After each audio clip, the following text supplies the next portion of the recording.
Hey everybody, it is planting day here in Ireland. Over the last couple weeks I've been picking up plants here and there, and it's time to get them in the ground, and it is not the best day for it. It is wet and it's cold, but hey, I can get through this. I've worked in worse weather than this. It's probably colder back home anyway. So I'm gonna get my plants, get my supplies, and I'll let you know what I'm up to here.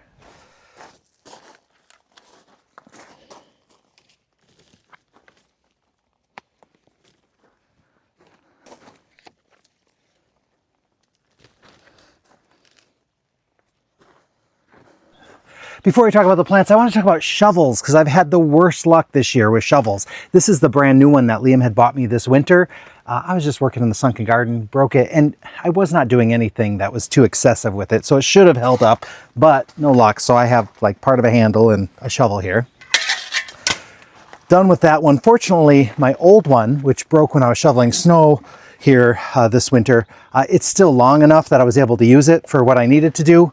And also while I was in the sunken garden, I cracked this thing here, which has been a handy little tool. It's just like a little fork, and this one cracked on me. So I don't know, they just don't make them like they used to, do they? Well, I'm hoping that this new shovel that I bought, that feels very sturdy, but so did those when I got them.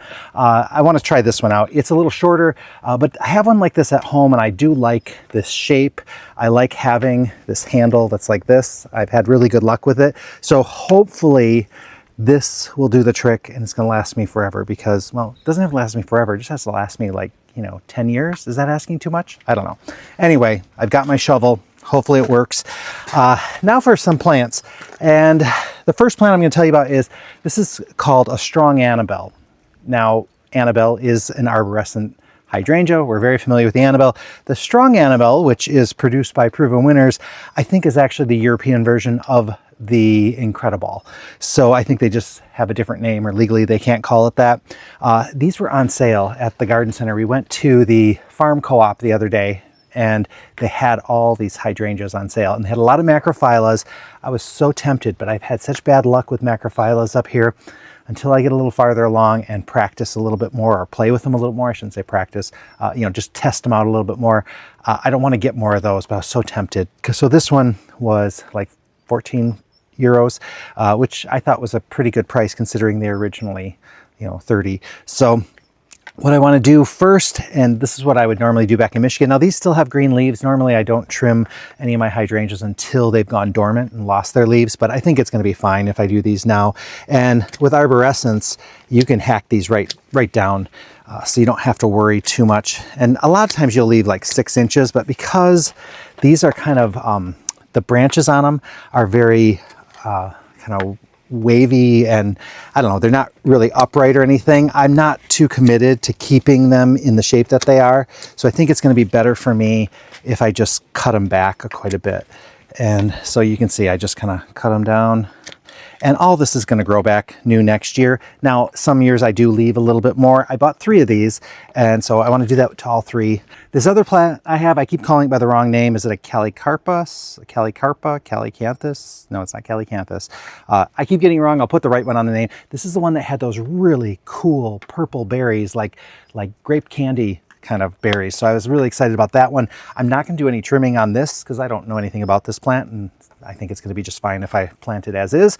It is growing in the pot a little lopsided, so when I plant it, I'm going to just kind of straighten it out. This is the one I haven't quite decided where it's going to go yet, but I have an idea. And then this one here, now it's lost most of its leaves now, but this one was the Ironwood. It has another name, Parrotia, and it has got this beautiful orange color. And this one I want to put at the corner of the house here. I think it's going to just be a nice addition there. I wanted a shrub there anyway, and I think this fall color is just gorgeous, so I think that's a good one.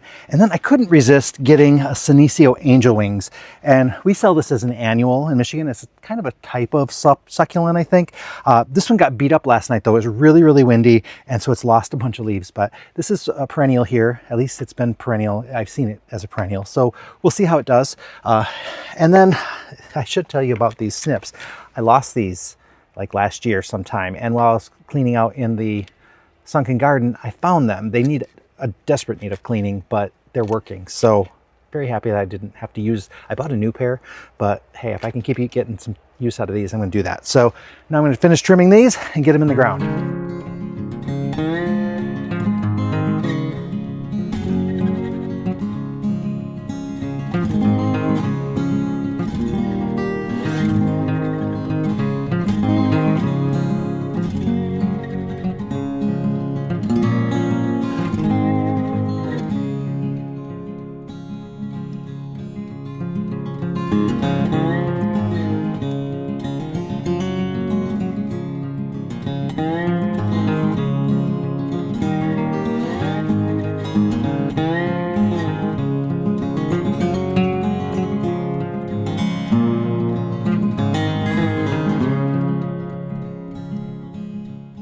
Okay, change of plans. The hole that I was digging for my ironwood, well, I decided before I plant it, I should probably check how big it gets. Well, that thing is a full-on tree. It's 25 feet tall, 10 feet wide, does not belong this close to the house. Meanwhile, I thought it would be more of a shrub size, which this one does, and this is the Callicarpa. Yes, Callicarpa. And although I was really looking forward to having those orange leaves on the corner of the house, I'm gonna put this one here. I'm gonna love those berries here, and we'll just see what happens. Now, my soil here is very, very gravelly. It's not great. So what I'm gonna do is I'm gonna mix half of this good compost that I have in with this soil. I don't wanna go all compost because that can cause a problem. But what I do wanna do is just kind of amend this soil a little bit, just hopefully to help this along a bit. So let me get this. Actually, did I really dig the hole about this right size? That's incredible. So you know what? I don't have to really do anything with this. I'll put a little bit of this in there. Get this. Oh, I got to put a little more on the bottom. So I'm going to try to keep some of the bigger rocks out, but that's not going to be easy. A little higher.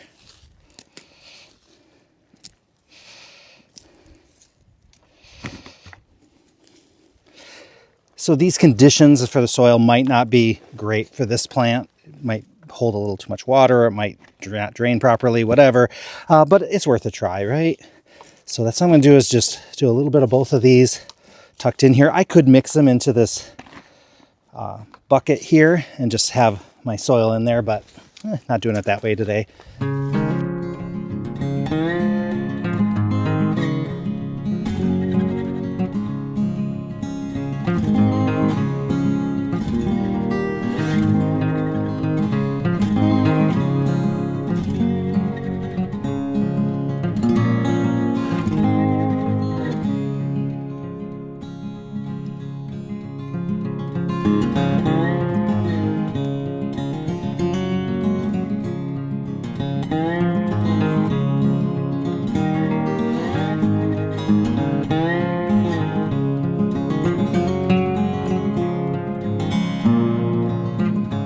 Okay, it is just too wet and miserable out here for me to continue.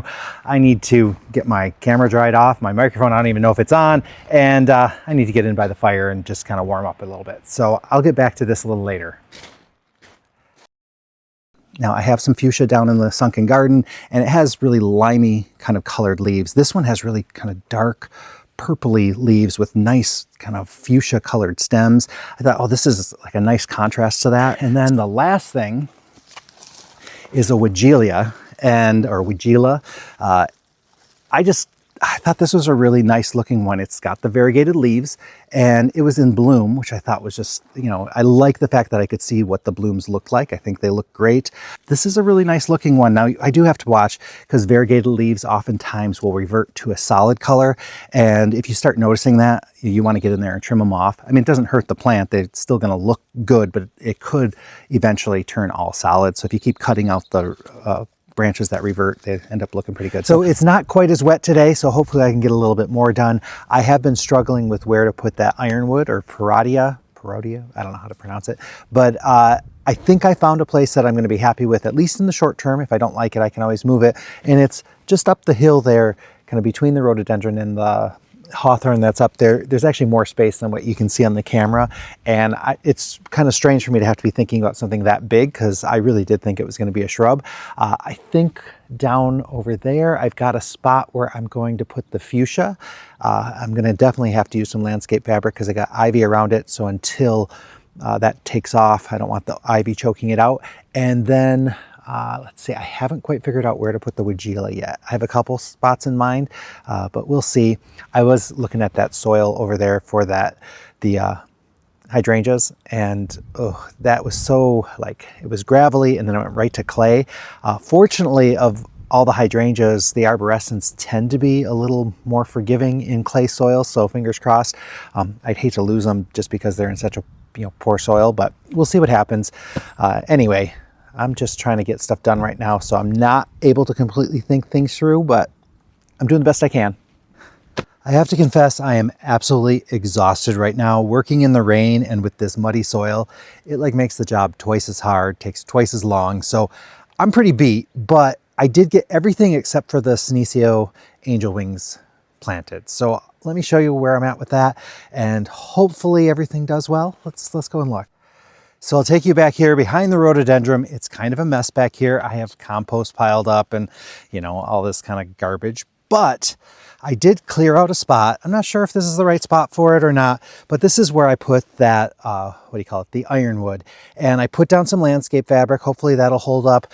I do know that this other stuff will start growing into it, but it should hold off long enough for me to get here. I just gotta watch out for, oh, look at that. I'm gonna have to clean this out a little bit better.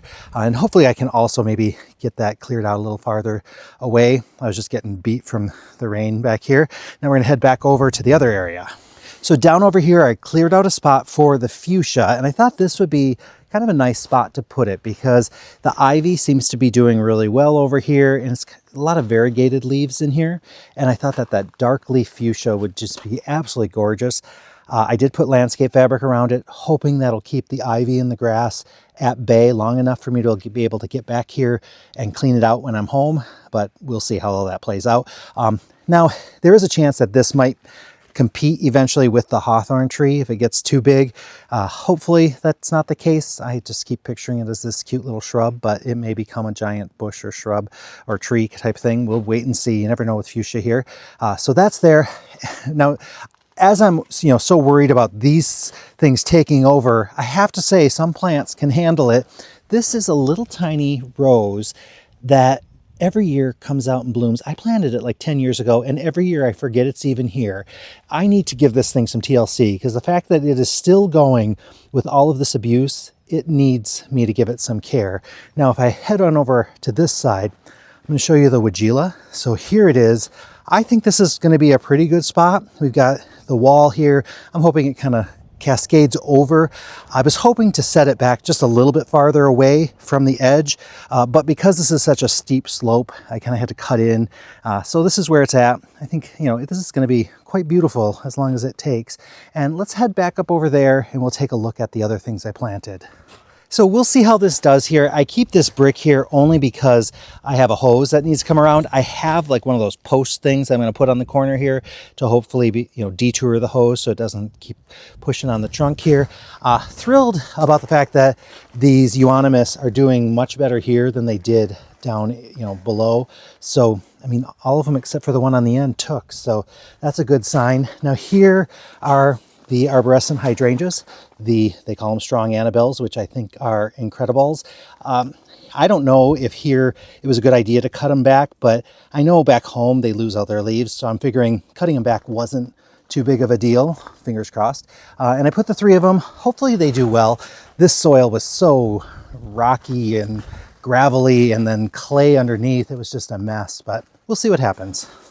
Okay, that's all for today. I am beat. I'm gonna need to get in and just take a break. I'd say like all that moisture and stuff, I mean, just like all my joints hurt right now. It's just like, ugh, I feel a little defeated. I'm gonna be honest with you, but I'm glad I got done what I did. I'm kind of, hacking away at each project as I can. There's a lot of things that I didn't get done that I wanted to, but I think, I'm better off than when I got here, and that was the goal. So the yard, little by little, isn't getting easier and easier to tame, but I don't know, there's always going to be a lot to do here. I can tell that, and it's really hard when you're not here all the time to be able to monitor things and take care of stuff. So I'm figuring it out best I can.